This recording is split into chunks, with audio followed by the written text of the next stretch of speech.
Hello everyone, welcome back to my channel. आज हम करने वाले हैं एनालिटिकल पैराग्राफ। ये वीडियो स्पेशली क्लास 9th और 10th के लिए हैं। देखिए, सबसे पहले हम समझेंगे एनालिटिकल पैराग्राफ होता क्या है। आपको एक क्वेश्चन दिया होगा और क्वेश्चन के साथ में कोई भी एक पिक्चर फिगर होगी in the form of pie chart, in the form of bar graph, tabular form में कुछ भी हो सकता है। तो आपको सिंपली क्या करना है, आपको सबसे पहले क्वेश्चन पढ़ना है, उसके बाद रीड करने की कोशिश करनी है। रीड करने की मतलब समझने की कोशिश करना है आपको कि जैसे मैंने यहाँ पर पाई चार्ट दिया हुआ है कि ये आपको बता क्या रहा है, और वो क्वेश्चन पढ़ने के बाद ही आपको समझ में आएगा।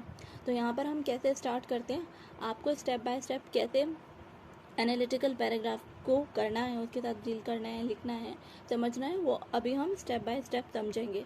तो सबसे पहले हम क्वेश्चन समझेंगे। The given pie chart shows the data on hobbies of students during summer vacations. देखिए, ये वाली जो लाइन्स हैं, यहाँ से हमें डायरेक्टली पता चल गया यहाँ से यहाँ तक कि ये पाई चार्ट दिया हुआ है, जो कि हमें क्या इन्फॉर्मेशन दे रहा है। यहाँ पर दिया हुआ है डाटा, जो स्टूडेंट्स हैं उन्होंने हॉबी चूज़ की है समर वेकेशंस के लिए। तो यहाँ पर कितने कितने परसेंट बच्चों ने कौन सी हॉबी चूज़ की है वो दिखाया गया है।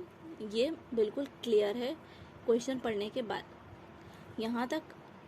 ठीक है, अब यहाँ पर क्वेश्चन क्या कह रहा है, write and analyse paragraph in 100 to 120 words to analyse the data. आपको डाटा को एनालाइज करना है।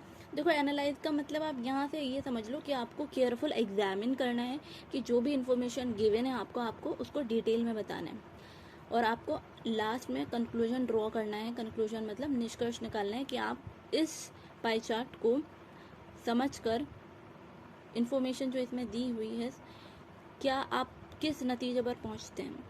तो पहला स्टेप क्या होगा आपका, पहला स्टेप होगा आप बताएंगे ये पाई चार्ट किसके बारे में है।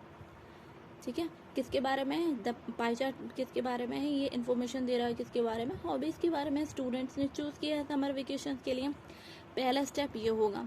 और दूसरा स्टेप क्या होगा आपका, दूसरे स्टेप में आप बताएंगे इसको, जो भी आपने इसमें ऑब्जर्व किया, रीड किया, उसको अपने वर्ड्स में, इंग्लिश में आप लिख देंगे। कैसे लिखेंगे, देखो, 34% बच्चों ने डांस चूज़ किया, 27 ने photography, 19% students choose singing as their hobby, and 13% choose playing as their hobby, और उसके बाद है 7% choose yoga, to do yoga as their hobby in the summer vacation और during the summer vacation.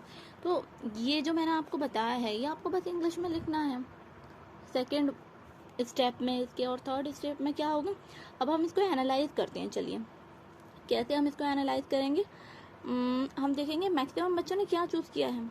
Maximum बच्चों ने dance choose किया है, और फिर हम देखेंगे भाई लीस्ट वो कौन सी हॉबी है जो कि लीस्ट पर आई है, सबसे कम बच्चों ने चूज़ किया है। तो हमने देखा यहाँ पर हॉबी है जो सबसे कम बच्चों ने चूज़ की है। तो आपको कंक्लूड यही करना है कि सबसे ज़्यादा मैक्सिमम बच्चों ने डांस चूज़ किया है, और least number of students choose yoga as their hobby. ये आपने क्या किया, ये आपने एनालाइज किया, आपने एग्जामिन किया, ये ओवरऑल पाई चार्ट को क्या करके, रीड करके, समझ के। ठीक है, अब इसी तरीके से आपको देखो जैसे आपने समझा है वैसे ही आपको लिखना है। अभी वो कैसे लिखेंगे मैं अभी आपको बताती हूँ। देखिए, अब मैं ऑडियंस मानकर चलती हूँ कि कुछ बच्चे इनमें से ऐसे भी होंगे जिनकी इंग्लिश बहुत ज़्यादा अच्छी नहीं है। तो मैं कुछ कॉपी पेस्ट बताती चलूँगी कि कहाँ से आप थोड़ा सा अपने क्वेश्चन की स्टार्टिंग को अच्छा कर सकते हैं। ठीक है, जिन बच्चों की इंग्लिश थोड़ी सी वीक है, आप क्या कर सकते हैं, आप देखिए क्वेश्चन देखिए आप। और क्वेश्चन में आपको यहाँ से जैसे ना राइट एंड एनालाइज पैराग्राफ या फिर एनालिटिकल पैराग्राफ, इससे पहले जो भी इन्फॉर्मेशन गिवन है, क्या इन्फॉर्मेशन गिवन है पाई चार्ट के बारे में, तो आप यहाँ से सिंपली देख सकते हैं कि आप किस तरह से लिखेंगे। जैसे मैंने क्या बताया था शुरुआत में, आपको क्या लिखना है, the given pie chart shows the data on hobbies of students during summer vacation. सबसे पहले तो आपको यही बताना है आपके आंसर राइटिंग में, एनालिटिकल पैराग्राफ राइटिंग में, कि ये पैराग्राफ किसके बारे में, ये पाई चार्ट किसके बारे में। तो आप एक काम ये कर सकते हैं, अगर आपकी इंग्लिश बहुत अच्छी नहीं है, आप बिगनर हैं, आप लिखना सीख रहे हैं, ठीक है। या फिर आपको कुछ भी कन्फ्यूजन होता है, टाइम सेव करना है ना, एग्ज़ाम के टाइम पे तो हमें टाइम का भी इशू होता है जब हम एग्ज़ाम हॉल में होते हैं, तो आप यहाँ से लेकर यहाँ तक as it is copy paste कर सकते हैं। ठीक है, कॉपी पेस्ट का क्या मतलब है, आप यहाँ देखिए, ये क्वेश्चन देखिए और यहाँ पर देखिए, the pie chart shows the data on hobbies of students during summer vacations. ऐसे आप लिख सकते हैं, या तो कुछ वर्ड्स आप चेंज कर सकते हैं। जैसे यहाँ शोज है, ये पाई चार्ट आपको क्या शो कर रहा है, देखो यहाँ पर शोज है, आप एक वर्ड चेंज कर सकते हो। जैसे यहाँ पर मैंने क्या लिया है, इलस्ट्रेट्स। इलस्ट्रेट का मतलब ये है कि दिखाना एग्जाम्पल के साथ। तो यहाँ पर आप थोड़ा सा वर्ड चेंज कर सकते हैं अपनी लैंग्वेज में। अगर आपको लिखना है the pie chart illustrates 5 different types of hobbies, यहाँ पर 5 डिफरेंट टाइप्स ऑफ हॉबीज़ बताई गई हैं that students took up during the, जो स्टूडेंट्स ने समर वेकेशंस के दौरान, ठीक है, चूज़ किया है एज देयर हॉबीज़। अब या तो आप ऐसे लिख लो शुरुआत में, या तो आप ऐसे लिख लो, ठीक है, it's up to you totally, दोनों ही तरीके से ठीक है। स्टार्टिंग आपकी एनालिटिकल पैराग्राफ राइटिंग की।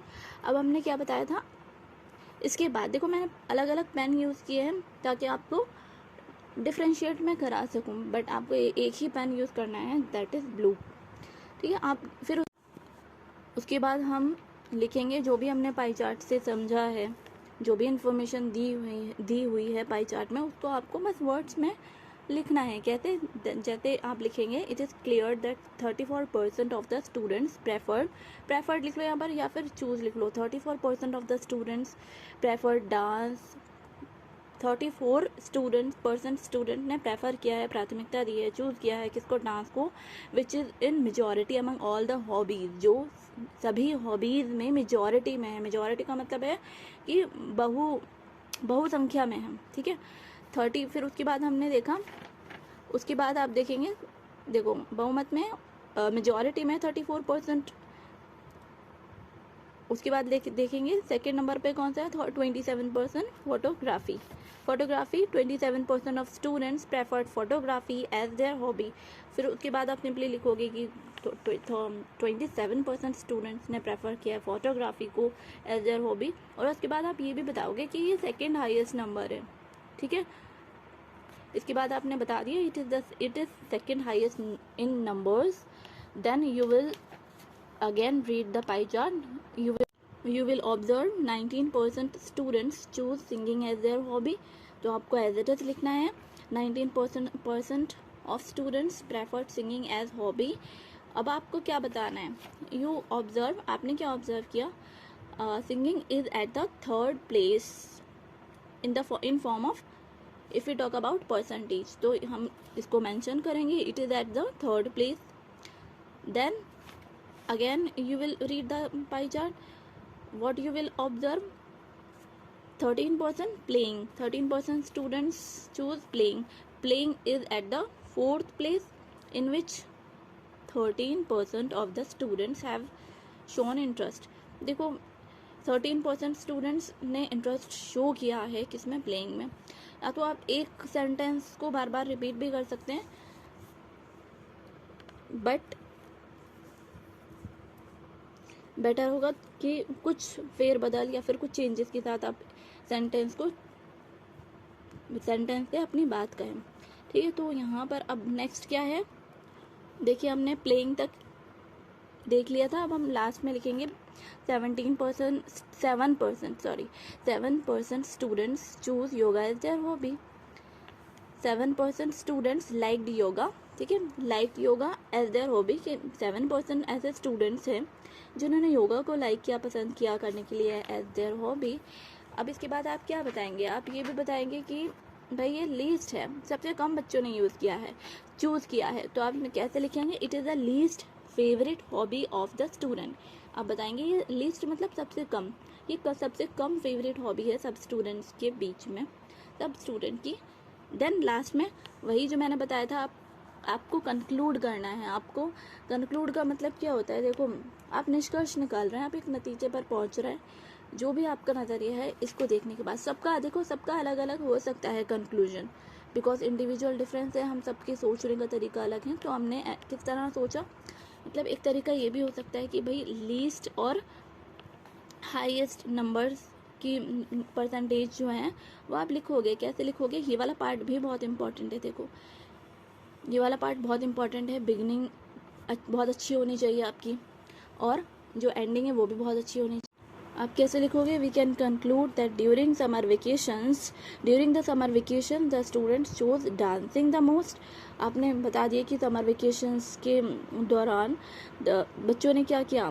सबसे ज़्यादा मोस्ट डांसिंग चूज़ किया। Yoga was the least favourite hobby among students, और योगा क्या थी? लीस्ट, सबसे कम फेवरेट हॉबी रही है बच्चों के दरमियान। ठीक है, इस तरह से आप क्या करेंगे? एनालिटिकल पैराग्राफ को पूरा लिखेंगे।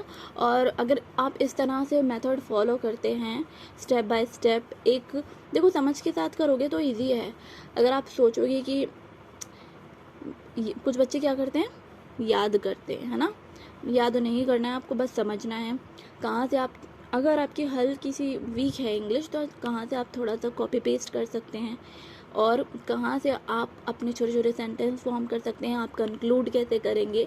अगर आपने, मैं गारंटी के साथ कह सकती हूँ, अगर आपने 9 से 10 एनालिटिकल पैराग्राफ एग्ज़ाम से पहले करके गए, स्पेशली मैं बोर्ड के बच्चों के बारे में ज़्यादा कंसर्न हूँ, अगर ये 10th क्लास 10 क्वेश्चन ऐसे करके गए तो आप कोई भी पैराग्राफ आए, एनालिटिकल पैराग्राफ, आप खुद से कर पाने की स्थिति में होंगे। तो प्रैक्टिस कीजिए। अगर आप चाहते कि मैं आपको और एनालिटिकल पैराग्राफ कराऊं, अगर ये यूज़फुल है आपके लिए तो मुझे कमेंट सेक्शन में आप मैसेज कर सकते हैं, मैं आपको और करा दूंगी। ठीक है, अगर डिमांड होगी तभी कराऊंगी। चलिए नेक्स्ट वीडियो में मिलते हैं, और इसको आप अपनी कॉपी में लिख लें ताकि आपको हेल्प हो और भी प्रैक्टिस करने के लिए। चलिए नेक्स्ट वीडियो में मिलते हैं। Good bye.